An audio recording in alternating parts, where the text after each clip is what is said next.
اول سؤال لوك اند ماتش يعني انظر ووصل. اول كلمه ايه شطار؟ كيتشن هنوصلها بلتر اي صوره المطبخ يعني. نمبر 2 لا ننطق الكلمه الاول. بدروم يعني ايه بدروم؟ سرير. لا غرفه النوم. غرفه النوم فين غرفه النوم؟ لتر اي. طيب بعد كده جاردن حديقه لتر دي. بعد كده باثروم حمام لتر سي. بعد كده بالكوني. بالكوني يعني بلكونه لتر بي. بعد كده يا شطار تشوز ذا كوريكت انسر فروم اي بي اور سي. اختر الاجابه الصحيحه. يلا نقرا كده. بيقول لي وي كوك فود ان ذا نوت. احنا بنطهي الطعام فين؟ كيتشن في المطبخ يبقى نختار كيتشن.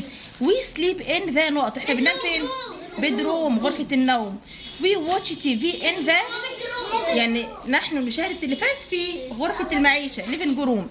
بعد كده ري اوردر تو ميك سنتنسز. ترتيب الكلمات اللي تكون جملا. دايما علشان في امتحان نص السنه هيجي من الجمل دي في الامتحان.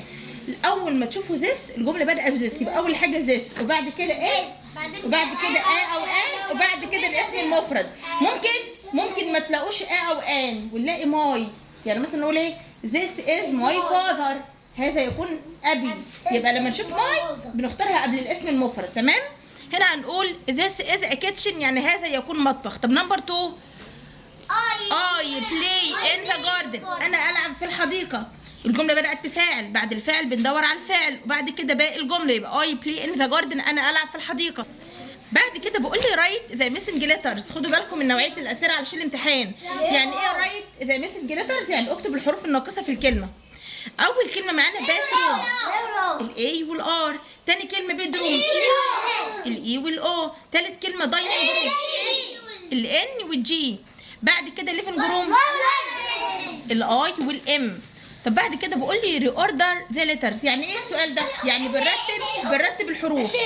اول كلمه معانا يا هنا ايه؟ يبقى ايه يا هنا؟ معناها ايه؟ حمام. لا صاله يعني ايه؟ هول HALL. تاني كلمه يا ساره استبليها. برافو عليكي. تالت كلمة معانا ايه يا ملك؟ انا قلت ملك. حديقة يعني ايه؟ جاردن GARDEN مفيش او. GARDEN.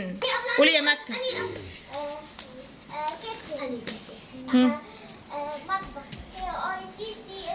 برافو. يبقى كيتشن KITCHEN. بعد كده لوك اند سيركل انظر وضع دائره. اول صوره عندنا دي ايه؟ مطبخ يعني ايه؟ الكلمه الاولى ولا الثانيه؟ تاني صوره معانا جاردن يعني حديقه يبقى نعمل سيركل على جاردن. تالت صوره معانا يلا يا مكه حمام باثروم الثانيه. اخر صوره معانا قولي يا عبد الرحمن. الثانيه دايننج روم الثانيه حجره الطعام او السفره.